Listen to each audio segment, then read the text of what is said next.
हम देखते हैं कि बिजनेस कम्युनिकेशन क्या होता है। Business communication is basically the sharing of information between people within an organization and this type of communication is performed for the commercial benefit of the organization. होता क्या है कि होती ये भी कम्युनिकेशन ही है, जैसे हमने सिंपल कम्युनिकेशन पढ़ी है, होती ये भी शेयरिंग ऑफ आइडियाज़ ही है। लेकिन इसका जो पर्पस होता है वो सिर्फ शेयरिंग नहीं होता, इसका पर्पस होता है एक इदारे को, एक इंस्टीट्यूशन को, एक कंपनी को प्रमोट करना, उसकी एडवर्टाइजमेंट करना। इसलिए ये हमारे लिए ज़्यादा एक वाइटल इंपॉर्टेंस रखती होती है। हम इसको ज़्यादा स्टडी करते हैं, इस पर ज़्यादा फोकस किया जाता है। जैसा कि हम जानते हैं कि कम्युनिकेशन की और भी बहुत सी किस्में होती हैं, और भी इसकी बहुत सी टाइप्स होती है। For example it can be verbal, it can be oral, it can be written, it can be business, it can be simple communication, कुछ भी हो सकता है। लेकिन रिटन जो कम्युनिकेशन होती है वो सबसे ज़्यादा इम्पॉर्टेंट होती है, और उसकी वजह ये है कि ये ज़्यादातर एडवर्टाइजमेंट में हम देखते हैं कि यूज़ हो रही होती है। फॉर एग्जांपल हमारे जो मैगजीन्स होते हैं उसमें एडवर्टाइजमेंट रिटन होती है। हमारे जो वॉल टॉकिंग होती है वो रिटन कम्युनिकेशन होती है, वो रिटन एडवर्टाइजमेंट होती है। आपके पैनाफ्लेक्स लगे होते हैं कंपनीज के, ये जो इश्तिहारात चल रहे होते हैं, ये जो इश्तिहारात लगे होते हैं बल्कि वो रिटन होते हैं। डिफरेंट काइंड्स ऑफ लोगोज होते हैं, वो भी रिटन होते हैं। मोटिव्स होते हैं, वो भी रिटन होते हैं। तो इस चीज़ का इस जो बिजनेस कम्युनिकेशन है इसमें रिटन कम्युनिकेशन का बड़ी अहमियत है, उसको सबसे ज़्यादा यूज़ किया जाता है। इसलिए आज हम उसको ज़्यादा स्टडी करेंगे। रिटन कम्युनिकेशन बेसिकली इसके 3 पार्ट्स होते हैं।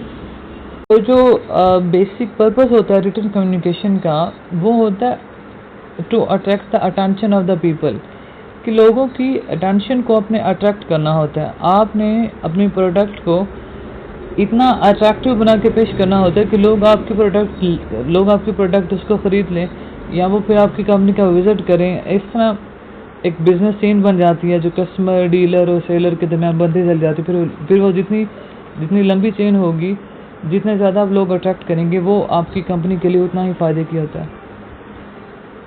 And now we would learn about the 3 step of writing a message. हमने ये देखना है कि ये रिटन कम्युनिकेशन, ये तो हमने पढ़ लिया कि रिटन कम्युनिकेशन क्या होती है। अब हमने ये देखना है कि रिटन कम्युनिकेशन होती कैसे है।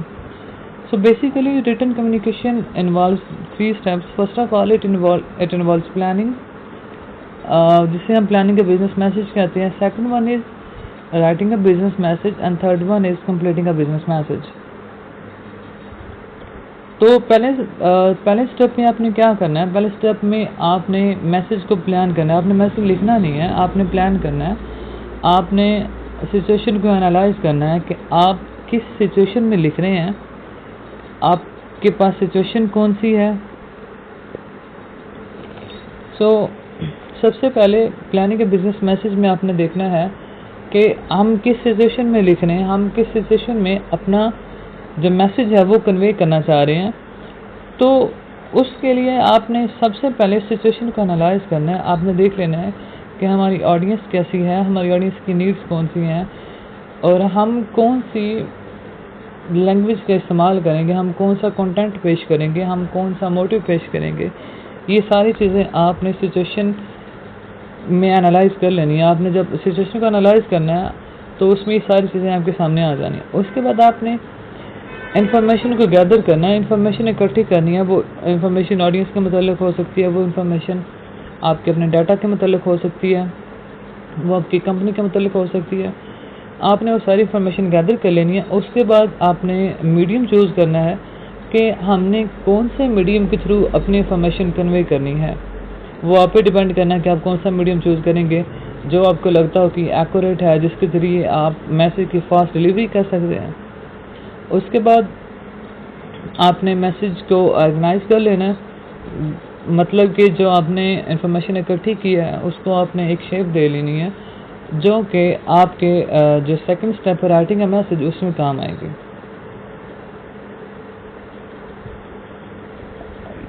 ये हमारे पास है कि आपने सिचुएशन को एनालाइज कैसे करना है, जो कि इसको हम डिटेल से नेक्स्ट लेक्चर में पढ़ेंगे। For example developing audience profile, अपने ऑडियंस की प्रोफाइल बना लेनी है वगैरह वगैरह। Gather information. अपने इन्फॉर्मेशन को डिलीवर करने से पहले ये देख लेना कि क्या हमारी इन्फॉर्मेशन एक्यूरेट है, क्या हमारी इन्फॉर्मेशन एथिकल है, कोई ऐसी बात तो नहीं है जो कि ऑडियंस को अच्छी ना लगे, जो उनको नागवार गुजरे, जो उनकी पसंद के मुताबिक ना हो। या आपने देख लेना कि हमारी इन्फॉर्मेशन जो है वो इतनी वैलिड है या नहीं है। उसके बाद मीडियम आ जाता है, वो आप कोई भी चूज़ कर सकते हैं। ओरल मीडियम होता है, रिटन कम्युनिकेशन होता है, विजुअल कम्युनिकेशन होता है, इलेक्ट्रॉनिक कम्युनिकेशन होता है, वगैरह वगैरह। उसके बाद आपने क्या करना है, आपने ऑर्गेनाइज कर लेना है। उसमें आपने देख लेना है कि आपने कौन सी अप्रोच यूज़ करनी है। आया आपने डायरेक्ट अप्रोच यूज़ करनी है, इनडायरेक्ट अप्रोच यूज़ करनी है, या कोई भी जो आपको लगे कि इसके ज़रिए आप एक्यूरेटली अपना इंफॉर्मेशन कन्वे कर सकते हैं।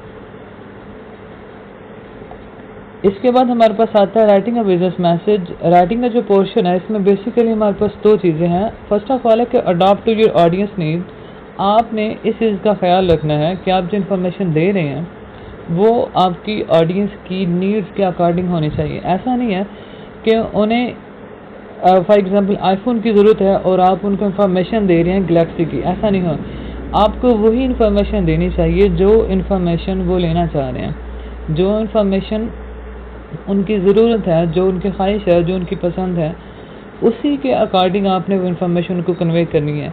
और ये हमें पता कैसे चलेगा, ये हमें पता चलेगा फर्स्ट स्टेप में, जहाँ हमने सिचुएशन को इन्वॉल्व किया, एनालाइज किया था, जहाँ हमने देखा था कि ऑडियंस हमारी कौन सी है, वो उनका कॉन्टेक्ट क्या है, उनकी अपीयरेंस क्या है, उनकी एज, उनका एज फैक्टर क्या है, या फिर उनका फाइनेंशियल स्टेटस क्या। इन सारी चीज़ों से हमें पता चल जाता है कि एक जो बंदा है उसकी विशेज़ कैसी होंगी, उसकी डिज़ायर कैसी होंगी, या उसकी नीड्स कैसी होंगी। फॉर एग्जांपल एक सिंपल सी बात है, आपको पता है एक अमीर आदमी की जो डिज़ायर होगी वो भी लग्जरी होती है, या फिर उसका जो लाइफस्टाइल होता है वो लग्जरी होता है। उसके कंपैरिजन में हम कोई एक जो डेली वेजेस होते हैं उनको देखेंगे तो उनकी नीड्स आईफोन नहीं होगा, उनकी नीड्स होता है वो जो उनकी नीड बेसिक जो नीड होगी वो उनके लिए फूड होता है या फिर शेल्टर होगा। तो ये आपने पहले एनालाइज कर लेना है कि आप जो कहने जा रहे हैं, आप जो इन्फॉर्मेशन कन्वे करना चाह रहे हैं वो उनकी नीड्स के अकॉर्डिंग होनी चाहिए। अगर वो इन्फॉर्मेशन उनकी नीड्स के अकॉर्डिंग नहीं है तो फिर आप समझ लें कि आपकी इन्फॉर्मेशन देने का कोई फ़ायदा नहीं है। उसके बाद आपने क्या करना है, you have to compose a message. आपके पास इन्फॉर्मेशन है, आपके पास इंफॉर्मेशन गैदर की हुई है, उसको आपने ऑर्गेनाइज किया है, आपने बाकायदा एक वे दे दिया है उसको कि आप क्या कहना चाह रहे हैं, आप किस बारे में बात करना चाह रहे हैं, आपको अपने टॉपिक का पता है, आपके पास टोटल इंफॉर्मेशन है। अब आपने उसको कंपोज करना है, और कंपोज करने के लिए you have to choose the powerful expression, you have to choose the strong word. कि जो वर्ड्स की सिलेक्शन होगी उस पर आपने फोकस करना है कि आया वो जो वर्ड्स हैं वो मेरी उस सिचुएशन में एक्सेप्टेबल हैं या नहीं। ऐसा होता है कि जो बाज़ वर्ड्स होते हैं वो हर सिचुएशन में एक्सेप्टेबल नहीं होते हैं। तो इस चीज़ का आपने ख्याल रखना है, आपने अपने एक्सप्रेशन को चेक कर लेना है कि आपने एक्सप्रेशन कौन सा देना है। आया कि आपका एक्सप्रेशन हार्श होगा, आया कि आपका एक्सप्रेशन जो पोलाइट होगा।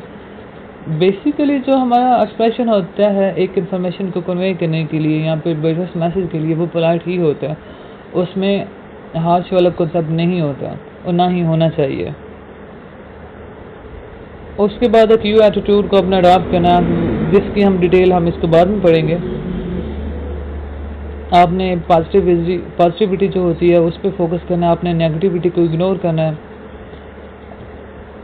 आफ्टर दिस हमारे पास एक आखिरी हमारा स्टेप है कंप्लीटिंग वाला, कंप्लीटिंग अ बिजनेस मैसेज। इसमें सबसे पहले आपने देखना है कि आपके पास मैसेज आ गया रिटन फॉर्म में, आपने उस मैसेज को रिवाइज कर लेना है, उसका कंटेंट देखना है कि वो कंटेंट कैसा है, कि वो एक्सेप्टेबल है या नहीं है। उसमें अगर कोई चीज़ एडिटिंग करने वाली रहती है तो आपने वो कर लेनी है। अच्छा, उसके बाद आपने क्या करना है, प्रोड्यूस अ मैसेज। आपने मैसेज को प्रोड्यूस कर लेना है, उसको निकाल लेना है किसी भी शेप में जिसमें आप उसको डिलीवर करना चाहते हैं। आया वो प्रिंट है, आया वो ईमेल है, या जो भी आप यूज़ करेंगे, जो आप मीडियम यूज़ करेंगे, उसके लिहाज से आपने देखना है कि किस किस्म का मैसेज आपने प्रोड्यूस करना है, किस फॉर्म में आपने प्रोड्यूस करना है। वो प्रोड्यूस करके आपने मैसेज को डिस्ट्रीब्यूट कर देना है।